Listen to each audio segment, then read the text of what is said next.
नमस्कार. शब्दकरणमध्ये तुमचं स्वागत. आज आपण कथा साहित्य प्रकाराबद्दल बोलणार आहोत. माफ करा, आज आपण साहित्यातल्या प्रकारांबद्दल, घटकांबद्दल बोलणार आहोत. अव्वल इंग्रजी कालखंडात मराठीमध्ये गद्यलेखनाचे विविध प्रकार विकसित झाले. प्रबोधनपर, प्रौढगंभीर, विचारप्रधान निबंध, गुजगोष्ट, ललित निबंध, ललित लेख, ललित गद्य, मुक्त गद्य अशी त्याची विविध रूपे आहेत. तर ललित लेखनाच्या अभिव्यक्तीच्या बदलत्या स्वरूपाप्रमाणे ललित गद्य ओळखले जाऊ लागले. 1926 नंतर लघुनिबंध हा वाङ्मय प्रकार अस्तित्वात आला. आधीच्या विचारप्रधान निबंधांशी तो जवळचा होता. वैचारिक स्वरूपाचा निबंध व लालित्यपूर्ण लघुनिबंध त्याची काही प्रमाणात सरमिसळ ललित गद्यात झालेली आहे. सुरुवातीच्या लघुनिबंधातील मी आणि नंतरच्या लघुनिबंधातील मी यात बदलत्या स्वरूपानुसार आविष्कारातील वेगळेपणा जाणवत गेला. लेखकाच्या व्यक्तिमत्वाचा मुक्त आविष्कार हा लघुनिबंधाचा सर्वात मुख्य घटक होय. प्राध्यापक माना आचार्य ललित गद्याला गद्य ललित साहित्यातील मुक्तछंद म्हटले आहे. प्राध्यापक माना आचार्य यांनी ललित गद्याला गद्य ललित साहित्यातील मुक्तछंद म्हटले आहे. चा रेफरन्स आहे महाराष्ट्र साहित्य पत्रिका, जानेवारी-मार्च 1961. लघुनिबंधाचा जन्मच मुळी आत्मरूप पाहणे, न्याहाळणे व चित्रित करणे या भूमिकेतून होतो. लेखकाच्या मनाची विलसिते स्वच्छंद स्वरूपात साकार होऊ शकतात. या स्वैर विचाराच्या मागे मुक्त चिंतनाला अवसर असतो. त्यासाठी विषयाचे बंधन नसते. कवयित्री व ललित लेखिका शांताबाई शेळके म्हणतात, ललित गद्य ही संज्ञा आज फार लवचिक, सर्वसमावेशक बनली आहे. वृत्तपत्रीय लेखन, आत्मकथन, प्रवासवर्णन, विनोदी लेखन, शब्दचित्रे, व्यक्तिचित्रे असे सगळे वाङ्मय प्रकार ह्यात समाविष्ट होतात.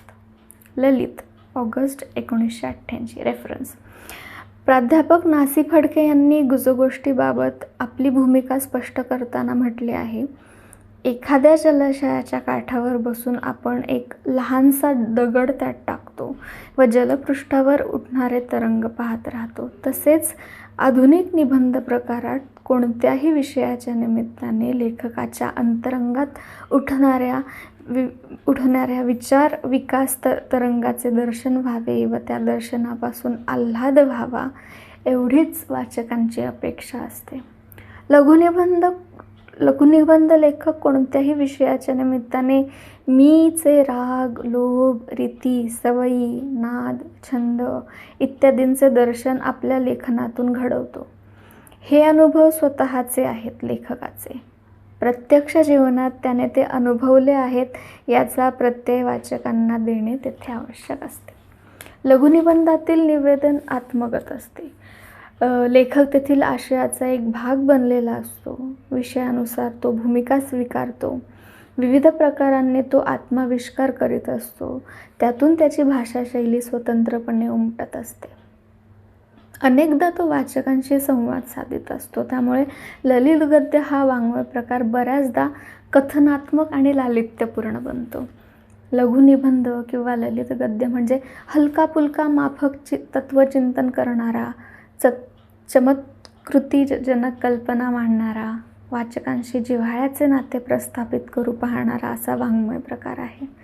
कोणत्याही सामान्य विषयाचे अंतस्थ सौंदर्य स्पष्ट करणे व त्याला उदात्तता प्राप्त करून देणे, त्यातील असामान्यत्व अधोरेखित करीत जाणे हे प्रमाण या वाङ्मय प्रकारात असल्यामुळे त्यातील मी हा वाचकनिष्ठ बनला. त्यातला मी का वाचकनिष्ठ बनला व लालित्य हे प्रयत्न सिद्ध झाले. ललित निबंध हा लेखकाने अनुभवलेल्या मनोअवस्थांना साकार करतो. त्याच्यामुळे त्याच्या व्यक्तित्वाचा प्रकट अप्रकट स्वरूपातील आविष्कार त्यातून त्यातून होतो. एखादा विचार, प्रसंग या मनस्थिती जेव्हा भावरूप धारण करते तेव्हा लालित्य उतरते. ललित निबंध लेखकाच्या व्यक्तिमत्वातील प्रगल्भता, समृद्धता, चिंतनशीलता, संस्कार क्षमता, संवेदनशीलता यानुसार त्याच्या लेखनाची विविध रूपे निर्माण होतात. कसं हे वर्क कसं होतं, हा साहित्य प्रकार कसा वर्क होतो.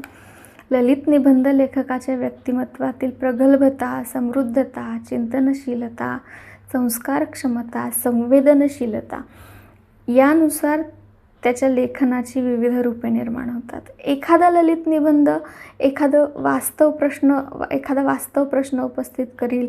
एखादा ललित निबंध वास्तू, शिल्प, संगीत, चित्र या कलांमधला सौंदर्याचा साक्षात्कार घडविल. ऐतिहासिक स्मारकाशी हितगुज करील अथवा एखादे निसर्गदृश्य त्याच्या सूक्ष्मातिसूक्ष्म छटांसह प्रत्ययाला आणून देईल.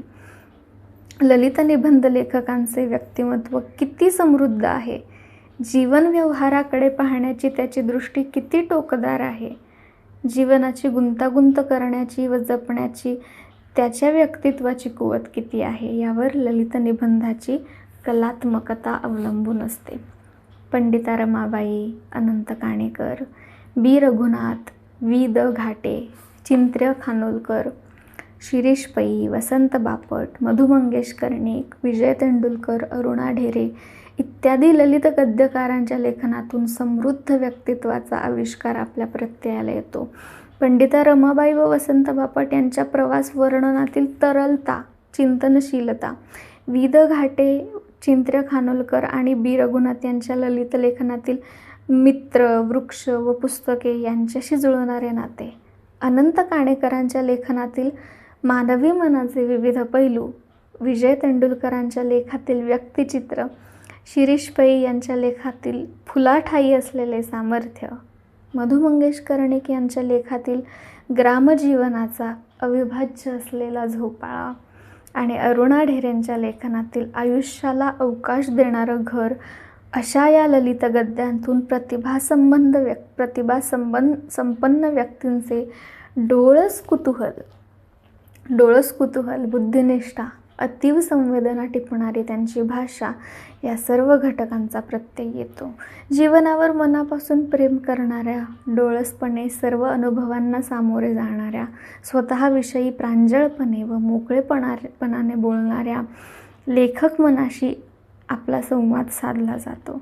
तसेच आपले भावजीवन न्याहाळणाऱ्या स्मृतिकोशातून अनेक संदर्भ उलगडत जाणाऱ्या लेखकांच्या मनाशी आपले नाते जुळते.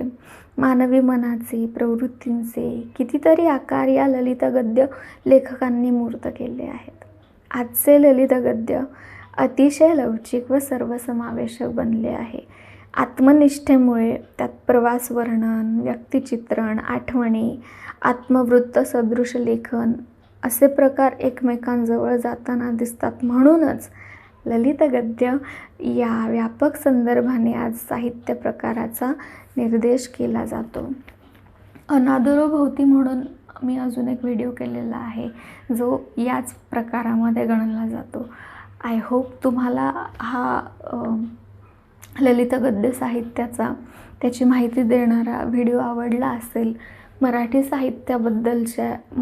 साहित्याचे प्रकार, त्याच्यामधले टक्के टोणपे, त्याच्यामधले भाव, त्याच्यामधला इतिहास, याच्याबद्दल जे काही बोलता येईल त्याच्याबद्दलचं निवडून जे काही मला तुम्हाला सांगता येईल ते मला तुम्हाला सांगण्याची खूप जास्त इच्छा आहे. कारण भाषा ही फक्त तुम्ही पुस्तकं वाचत जाताय याच्यावरून कळत नाही, पण जो लिहिणारा आहे त्याचं ते जे शब्दकृत्य आहे त्याच्या मागची त्याची भावना काय असू शकते, मागचं त्याचं इन्स्पिरेशन काय असू शकतं हे कळण्यासाठी आपल्याला भाषेच्या तांत्रिक अंगाचा अभ्यास करणं आणि त्या तांत्रिक भागांची माहिती असणं गरजेचं आहे.